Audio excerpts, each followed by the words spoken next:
जा रहा है। बात जरा जम्मू कश्मीर की हो रही है, सलामती सूरत हाल की, मौजूदा सूरत हाल की, तो इस पर कमेंट असदुद्दीन ओवैसी का भी गौहर सामने आया है। जी हाँ, असदुद्दीन ओवैसी जो IMIM के जो सदर हैं, उनकी जानिब से उन्होंने हुकूमत को निशाना बनाया, मरकजी सरकार को निशाना बनाया। जो हालिया वादी के अंदर टारगेट किलिंग हुई है, उसको लेकर AIMIM के सदर असदुद्दीन ओवैसी ने मरकजी हुकूमत पर निशाना साधते हुए कहा है कि मरकजी हुकूमत जो है इस टारगेट किलिंग को रोकने के लिए नाकाम हुई। और साथ ही साथ उन्होंने ये भी कहा है कि कश्मीरी पंडितों को सिर्फ हुकूमत वोट बैंक के लिए इस्तेमाल कर रही है। असदुद्दीन ओवैसी की जानिब से कहा गया है। उन्होंने मजीद कहा कि जम्मू कश्मीर के हालात को समझने में अभी तक हुकूमत नाकाम है। और वजीर आजम से उन्होंने ये भी कहा है कि इस बात का अफसोस है कि वजीर आजम ने टारगेट किलिंग को लेकर अभी तक कोई उनके यहाँ से कोई बयान सामने नहीं आया है। वादी के अंदर इतनी टारगेट किलिंग हुई है, लेकिन वजीर आजम अभी तक खामोश दिखाई दे रहे हैं। साथ ही साथ उन्होंने ये भी कहा है कि मरकजी हुकूमत जो कश्मीरी पंडितों का उन्होंने जिक्र किया है कि कश्मीरी पंडितों को सिर्फ सियासी मफादात के लिए इस्तेमाल किया जा रहा है।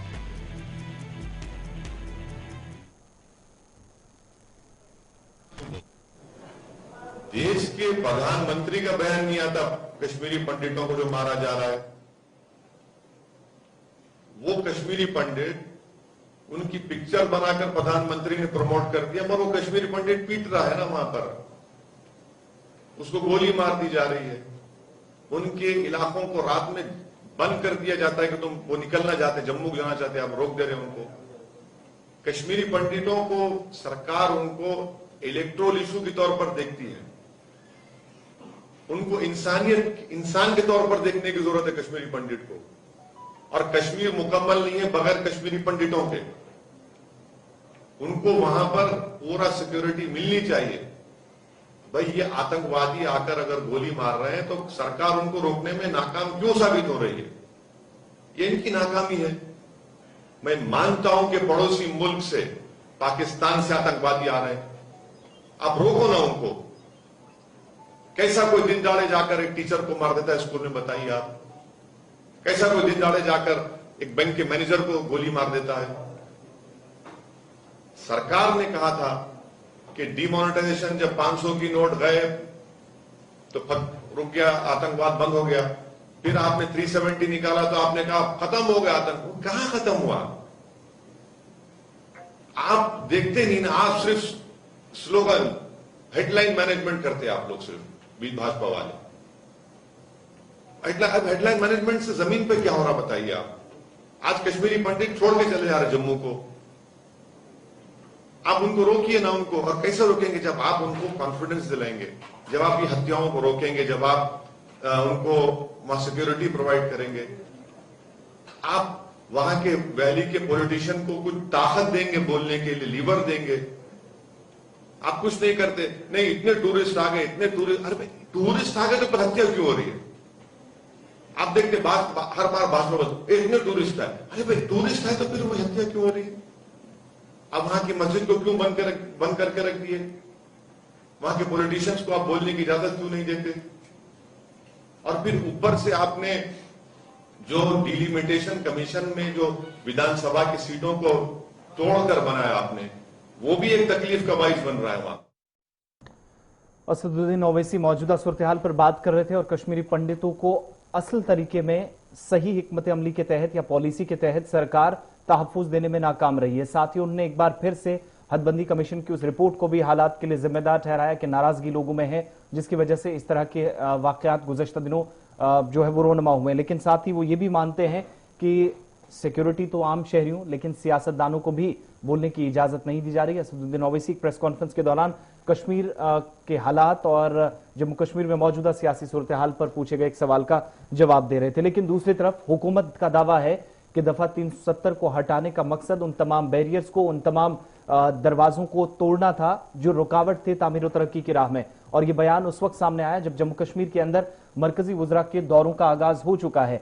पहले ही हम आपको बता चुके हैं कि 17-18 के बाद आप देखेंगे मरकजी वज़ीर मालियात, मरकजी वज़ीर दिफा और दीगर तमाम वुज़रा जम्मू कश्मीर जाएंगे। लेकिन आगाज कल से ही 11 जून से हो चुका है। शुमाली कश्मीर से जम्मू तक सरकारी वुज़रा गए और जम्मू कश्मीर के मौजूदा सूरत हाल पर बात तो कर ही रहे हैं, लेकिन इस वक्त ग्राउंड पर कामकाज क्या है उसका जायजा भी ले रहे हैं। रामदास अठावले जो कि जम्मू पहुंचे थे, शुमाली कश्मीर के अंदर भी मरकजी वजीर थे, लेकिन रामदास अठावले जम्मू के अंदर प्रेस कॉन्फ्रेंस में उन्होंने कहा कि मौजूदा सूरत हाल के बीच सरकार का यह फैसला 5 अगस्त 2019 को लेना कि हालात बेहतर होंगे, बहुत हद तक चीजें तब्दील हुई हैं। ये दावा उनका उस वक्त जब ओवैसी एक तरफ सरकार पर हमलावर थे, हिजब इख्तिलाफ की तरफ से अमनो कानून की सूरत हाल पर सवाल उठाए जा रहे थे, तो रामदास अठावले ने कहीं ना कहीं इस पर जवाब या सफाई पेश करने की कोशिश की। मतलब सहायता दी है उनको, ये साहित्य बांटा है। और आज भी हमने यहाँ कम से कम 5 दिव्यांग जनों को तो मोटरसाइकिल है, पेट्रोल से चलती है, जिसकी कीमत 1 लाख रुपए है। 1 लाख रुपए है ना इसका, 1 लाख टोटल पड़ते हैं। हाँ 1 लाख पूरा पड़ता है। 1 लाख का बजट है उसका। तो 5 दिव्यांग जनों को आज हमने साइकिल भी पार्टी में, अपने मोटरसाइकिल स्कूटर जो है वो भी हमने दे दी है। तो अभी तक हमने कम से कम 1311.90 करोड़ इतनी सहायता के उपकरण हमने भेजे और 10 गिनीज वर्ल्ड रिकॉर्ड बनाए गए दिव्यांग जनों के लिए। 10 गिनीज वर्ल्ड रिकॉर्ड बनाए गए। अब तक 27,028 मोटर चालित साइकिलें जो है ये वितरित की जा चुकी है।